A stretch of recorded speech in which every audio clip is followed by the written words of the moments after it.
Hepsini ben eğittim.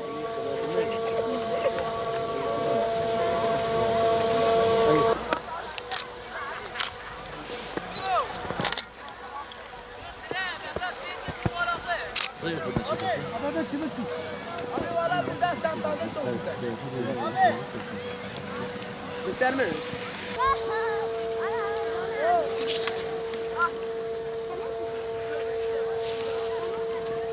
Hadi bir sen işte.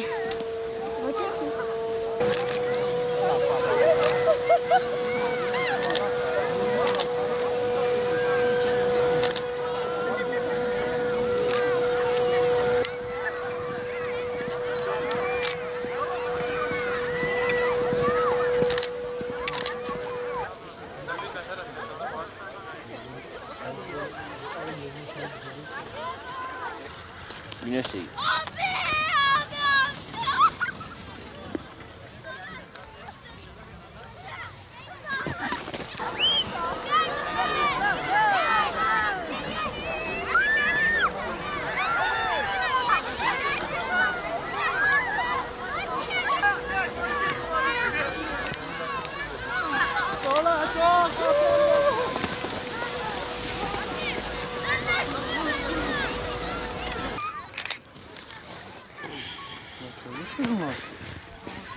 Bunlar yetişemiyor. Abi.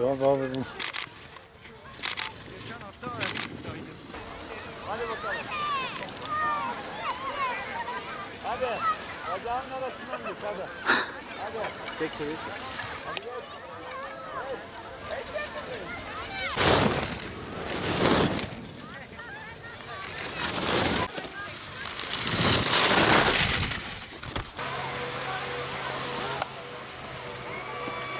Vahşiler nasıl kayıyor ya?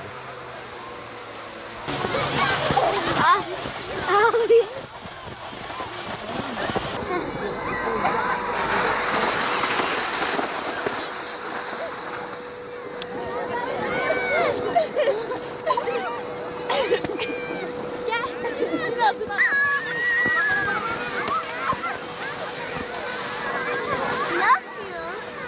Ayağımı çekiyor.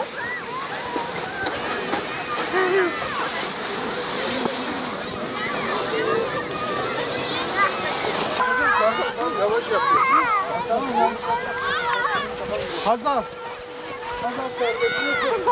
Muş Gençlik ve Spor İl Müdürlüğümüze bağlı Güzeldağ Kayak Merkezi'ndeyiz. Kayak merkezimiz şehre yaklaşık 10 kilometre mesafede olup ulaşım anlamında hiçbir sıkıntısı bulunmamaktadır. Yine görmüş olduğunuz gibi halkımız tarafından ciddi anlamda teveccüh gösterilmekte. Sezon başından itibaren yaklaşık 30 bin misafirimizi ağırlamış olmanın mutluluğunu yaşamaktayız. Nitekim ilimizde halkımızın en yoğun teveccüh gösterdiği ve rağbet gösterdiği etkinlik sahalarından biri, tesislerden, merkezlerden biri. Burada çok iyi sporcular yetişmekte. Türkiye şampiyonları, Balkan şampiyonları, olimpiyat şampiyonları çıkardığımız kayak tesisimizi inşallah daha verimli hale dönüştürmek için projelerimizi yapmaktayız. Büyüklerimizin desteğiyle inşallah daha güzel bir tesis kazandırmış olacağız.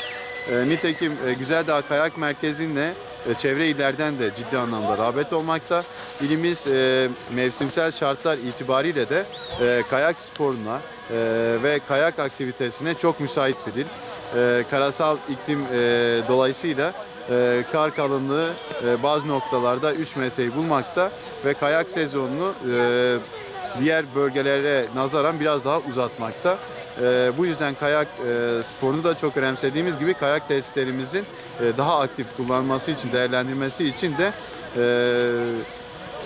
çalışmalarımız devam etmekte. Muş'ta bulunan bu kayak merkezinin ciddi anlamda sosyal etkinlik anlamında insanlara büyük katkısı olduğunu düşünüyorum. Tesis olarak biraz daha geliştirildiğinde insanların hafta sonu güzel vakit geçirebilecekleri bu tesisin gerekli merciler tarafından geliştirilmesini diliyoruz. Muş'u kayak anlamında ileri götürecek bir tesis olduğunu düşünüyoruz. Kış sporlarının gelişmesi gereken bu memlekete gerekli değerin verilmesini istiyoruz. Hafta sonumuzu burada kayarak değerlendiriyoruz. Yani kış sporlarının gelişmesi gereken bir ile gelince kayak merkezinin gelişmiş olması bence güzel bir durum. 4 yıldır Muş'tayım.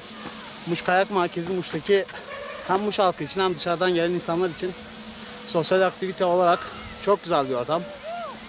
Buranın şartları olarak çok da ileriye gidiyordur. 6 ay kış yaşayan bir memlekette kış sporu anlamında daha gelişmesi gerekiyor. Yani Muş bunu hak ediyor. Muş ortamı bunu hak ediyor. Muş insanı bunu hak ediyor. İnşallah gerekli merciler tarafından kış sporlarına gerekli önem verilir ve gelişim sağlanır.